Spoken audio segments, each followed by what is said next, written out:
Vai-se embora, Fernandinho.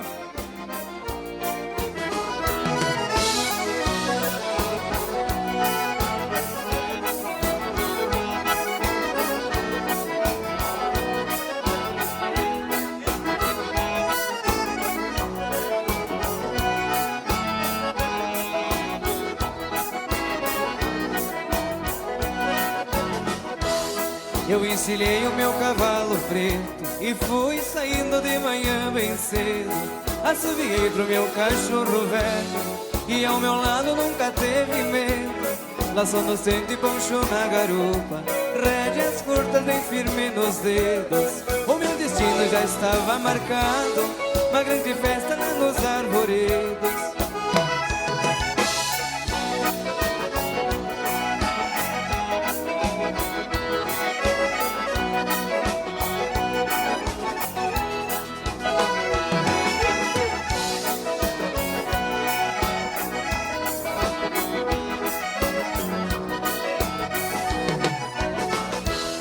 Eu vi de longe fumaça no mar, cheiro de carne no braseiro assando. Já encontrei a procissão na rua, subi um barranco e parei olhando. Sou devoto e meu chapéu tirei, e com respeito fui me retirando. Eu amarrei o cavalo na sombra, cachorro velho não ficou cuidando. Tu ainda deve ter um recuerdo do meu cachorro velho, Fernandinho. Olha o que eu lembro do Cusco velho.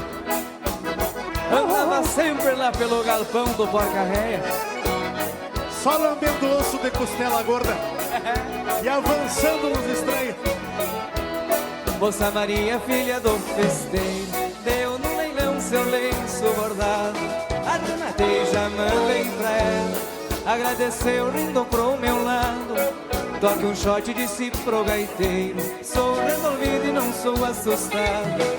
Dancei com a moça e naquela festa nosso caminho já ficou traçado.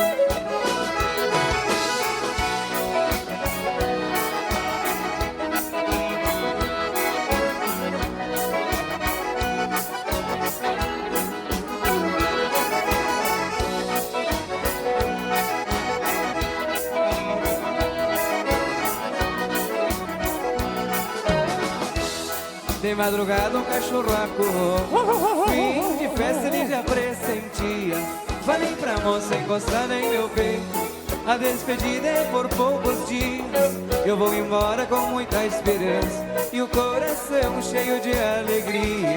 Vou escrever na porta do meu rancho, já tenho dona e a moça Maria.